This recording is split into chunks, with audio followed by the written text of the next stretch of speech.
5 terrors stalked American soldiers in Vietnam's jungles, and not one of them wore a North Vietnamese uniform. These are the biological nightmares that veterans specifically requested we cover, the ones they still dream about 50 years later. What you're about to hear isn't sanitized history textbook material. This is raw, unfiltered reality from the men who survived it. If you think you know what scared soldiers in Vietnam, you're about to learn something. If you served and faced these threats, you already understand. What you're about to hear are the 5 most ruthless jungle predators that turned Vietnam into a biological warfare zone where the enemy wasn't always human. These creatures killed, maimed, and psychologically destroyed American soldiers in ways that military training never prepared them for. Let's get into it. Between 1965 and 1973, over 2.7 million American soldiers deployed to Vietnam. Military psychiatric studies from that era reveal something disturbing. When asked what they feared most, combat veterans consistently ranked certain jungle threats above enemy combatants. According to declassified medical reports from the 93rd Evacuation Hospital, non-combat biological casualties reached numbers that remain partially classified even today. The jungle itself became an adversary that never slept, never retreated, and showed no mercy to rank or experience. These weren't occasional encounters. These were daily realities that every soldier operating in triple canopy jungle had to face. Military survival manuals issued to troops included more pages on biological threats than on Viet Cong tactics. The emotional stakes were crushing. You could be the most combat-effective soldier in your platoon and still die screaming from something you couldn't shoot. What follows are the 5 predators that defined the biological warfare aspect of Vietnam. The bitter irony was immediate. The same vegetation providing cover from enemy fire harbored a killer that struck without warning. Let's break down why this was such a pervasive fear that changed how soldiers moved through every jungle environment. The bamboo viper, or 2-step snake, as soldiers called it, represented evolutionary perfection in ambush predation. These snakes achieved 100% camouflage integration with Vietnamese bamboo thickets, their green bodies impossible to distinguish from surrounding foliage. They operated in the 3 or 6 foot vegetation height zone, exactly where soldiers maintained visual focus during patrol movements. Military medical data from 1968 documented 397 confirmed bamboo viper strikes on U.S. personnel in the 3 Corps alone. The venom caused immediate hemorrhagic necrosis, with tissue death beginning within 8 to 12 minutes of envenomation. One combat medic described finding bite victims. The swelling started immediately, spreading up the limb like someone pumping air under the skin, except the skin turned purple-black as it expanded.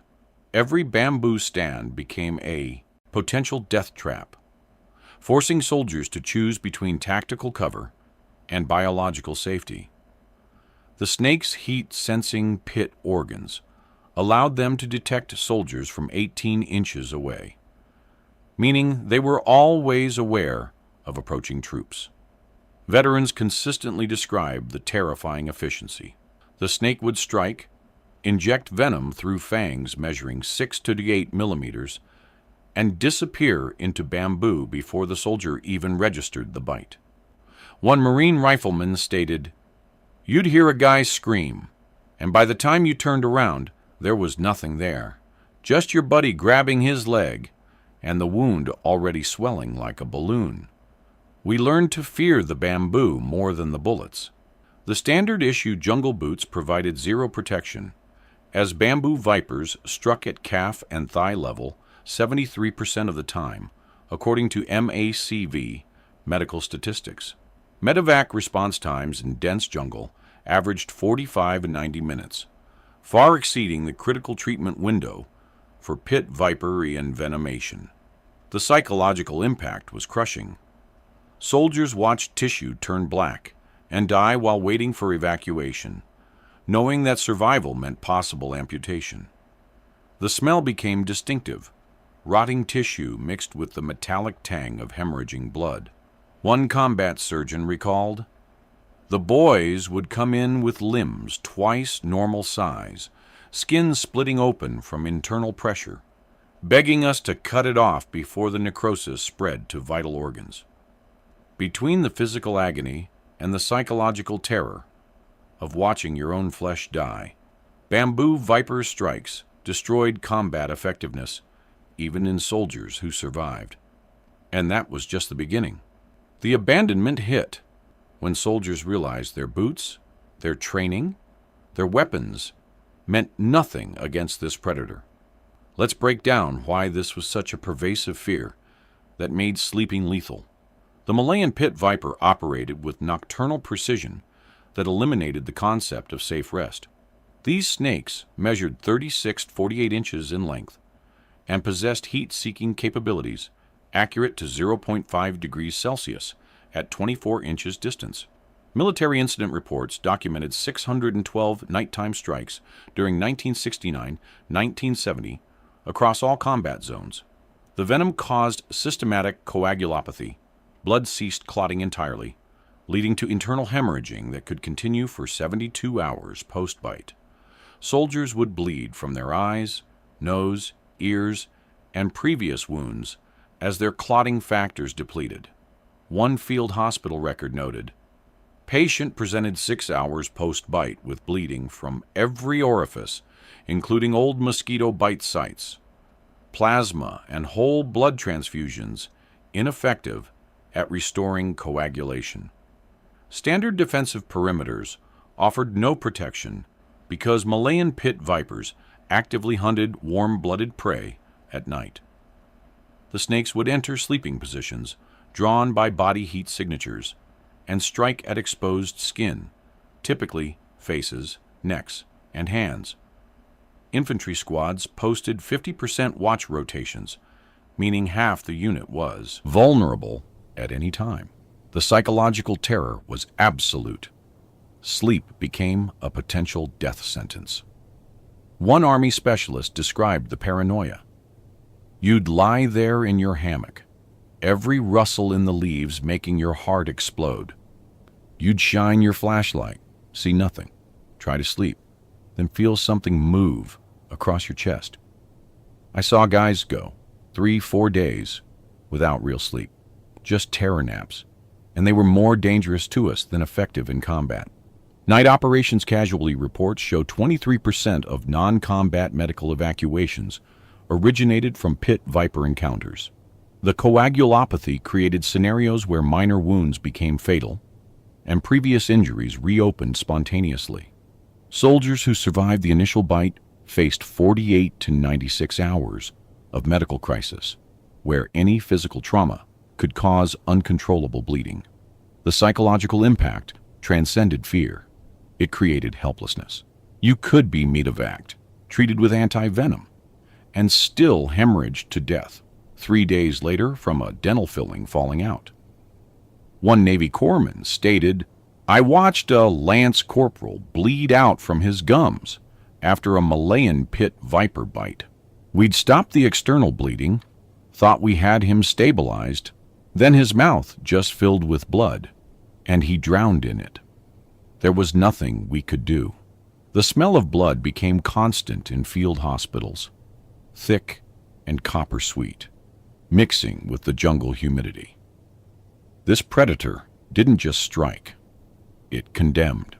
The invisible threat materialized when soldiers realized the jungle's apex predator considered humans territorial intruders. Let's break down why this was such a pervasive fear that made aggression survival. King cobras represented the jungle's ultimate biological weapon, 12 to 18 feet of neurotoxic death that actively defended territory against human intrusion. These snakes could deliver 400 to 500 milligrams of venom in a single bite, enough to kill 20 adult humans or drop an Asian elephant in 3 hours. Military wildlife encounter documentation recorded 89 king cobra confrontations during 1967-1968, with 34 resulting in fatalities. The venom attacked the nervous system directly, causing progressive paralysis, starting with the diaphragm and respiratory muscles. Victims remained fully conscious as their bodies shut down, unable to move or breathe while their minds screamed. One battalion surgeon described the clinical presentation. They'd come in talking, telling you exactly what happened. Then within 15 minutes, they couldn't move their arms. 20 minutes, they couldn't breathe. 25 minutes, they were just eyes staring at you, begging, while we bagged them manually. Unlike other snakes that fled from humans, king cobras stood their ground and advanced when threatened. They could raise 1/3 of their body length off the ground, positioning their fangs at chest height for the average soldier. The hood spread became an unmistakable threat display, measuring 12 or 18 inches across. Combat reports describe soldiers encountering cobras that refused to yield trail positions, forcing entire patrols to reroute or engage in direct confrontation. One infantry sergeant recalled the terror. "This thing rose up to my chest level, spread its hood, and hissed loud enough to hear over the jungle noise. It wasn't scared. We were. It started moving toward us, and our point man mag-dumped his M16 into it. Even dying, it struck twice, got him in the shoulder. He died in the helicopter, paralyzed but awake, trying to scream with frozen vocal cords. The neurotoxic venom created a uniquely horrifying death. Complete awareness trapped in a non-functional body. Military medical protocols required manual ventilation for king cobra victims because mechanical respirators were unavailable in forward positions. This meant medics physically squeezed breathing bags for hours while watching soldiers die in slow motion. The psychological impact on both victim and medic was devastating. Victims could see, hear, and feel everything while drowning in their own saliva, unable to swallow. One combat medic stated, "I bagged a kid for 4 hours waiting for dust-off. He was 19, and I watched the life drain from his eyes while his brain stayed active. He knew he was dying, and there was nothing either of us could do except keep that bag pumping." The hissing sound king cobras made, audible from 30 feet away, became an audio trigger that could freeze entire patrols in place. And the jungle had more. The claustrophobic horror emerged when soldiers discovered their sleeping quarters had already been invaded. Let's break down why this was such a pervasive fear that made night the enemy. The Malaysian krait represented stealth predation perfected over millions of years. These snakes measured 3 by 5 feet in length, possessed entirely black coloration, and moved with zero noise through any terrain.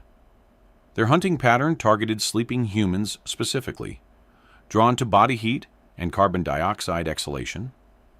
Military-based perimeter casualty reports documented 156 krait bite incidents during 1968-1971 at established fire bases with active security. The venom combined neurotoxins and myotoxins, causing paralysis while simultaneously destroying muscle tissue. Soldiers would wake with complete respiratory paralysis, unable to call for help, unable to move, feeling their chest muscles dissolve while their minds remained clear. One base camp medical log noted, "Patient discovered at Euro 600 during routine bunk check. Alive, but completely paralyzed, eyes tracking movement. Bite occurred approximately Euro 200 based on tissue necrosis progression. Patient died at Euro 645 from respiratory failure after 4 hours 45 minutes of conscious paralysis. Kraits actively sought enclosed sleeping spaces, making standard issue sleeping bags and hammocks preferred hunting grounds. The snakes would enter occupied bedrolls, coil against the soldiers' warmth, and strike when the human moved during sleep. Defensive measures proved ineffective. Netting, elevated positions, perimeter guards made no difference. The psychological impact destroyed sleep discipline across entire units. Soldiers developed insomnia disorders, preferring exhaustion to vulnerability. One artillery specialist described the paranoia. You'd check your sleeping bag 10 times, shake it out, lay down, then feel every fold in the fabric, like it's a snake. I slept sitting up for 7 months, leaning against ammo crates, because I couldn't force myself horizontal. I'd rather face incoming mortars awake than that thing in my bed. Base camp mental health reports show 41% of soldiers exhibited sleep disruption symptoms, consistent with environmental anxiety disorder. The myotoxic component of krait venom liquefied muscle tissue at the cellular level, causing rhabdomyolysis that released muscle fiber contents into the bloodstream.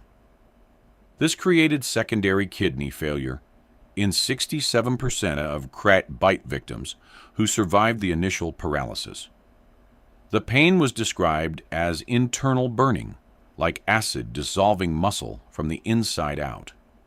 Soldiers remained conscious through the entire process, feeling their own bodies cannibalize themselves. One battalion surgeon stated, "We'd have krait victims in the ward who couldn't move but could feel everything." They'd describe the sensation as their muscles turning to hot liquid under their skin. Their urine turned dark brown from muscle proteins, and we'd watch their kidney function crash while they stayed awake through it all. The smell of necrotic muscle tissue, sweet and putrid simultaneously, became synonymous with krait strikes. And still, one more terror remained. The inescapable dread crystallized when soldiers realized water offered no escape from this predator. Let's break down why this was such a pervasive fear that eliminated the concept of safe zones. The banded krait operated in both terrestrial and aquatic environments with equal lethality, measuring 4 to 6 feet and possessing distinctive yellow and black banding. These snakes hunted rice paddies, rivers, and standing water, precisely where soldiers conducted operations and sourced water. Military environmental hazard reports documented 203 banded krait encounters during riverine operations in the Mekong Delta between 1966 and 1970. The venom delivered 15 times more neurotoxic potency than cobra venom, causing complete neuromuscular failure in 25 to 40 minutes. Soldiers struck while crossing water died midstream, their paralyzed bodies sinking as conscious minds registered drowning. One river patrol boat operator recalled, "We pulled a guy from the water, and he was still alive, eyes open, but completely rigid." The medic said he'd been bitten by a banded krait while waiting. The guy drowned in 3 feet of water, completely aware, muscles locked, unable to lift his head above water. Banded kraits contaminated every water source, making hydration a calculated risk during each operation. Standard water purification tablets were ineffective against venom, and visual inspection was impossible in murky delta water. Soldiers faced a choice: dehydration or potential envenomation with every canteen refill. The psychological pressure was constant and accumulating. Heat casualties from dehydration increased 34% in units operating in known banded krait territory because soldiers delayed water consumption from paranoia. One Marine Force recon member described the impossible choice. You're carrying 80 pounds of gear in 95-degree heat with 90% humidity. You're losing water through sweat faster than you can replace it. But you saw what happened to Jackson when he filled his canteen from that stream. banded krait in the water, bit him on the hand. He was dead in 30 minutes, drowning on dry land because his lungs wouldn't work. Medical reports confirmed 23 deaths attributed to venom-induced respiratory paralysis during water procurement activities. The neurological shutdown created the ultimate horror: conscious drowning without water present. The diaphragm paralysis meant soldiers suffocated while their brains remained active and aware. They could see rescuers, hear voices, feel hands on their bodies, but couldn't communicate, couldn't breathe, couldn't stop the darkness closing in. The final moments involved panic, complete terror, and total helplessness. One Navy corpsman stated, banded krait victims had this look in their eyes. Pure fear.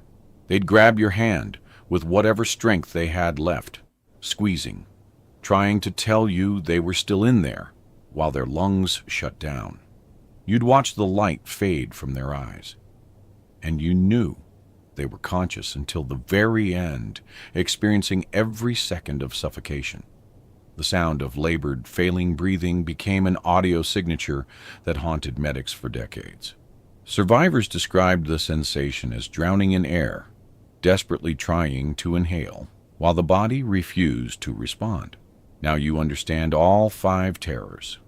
What connects all 5 predators was the complete psychological inversion they created.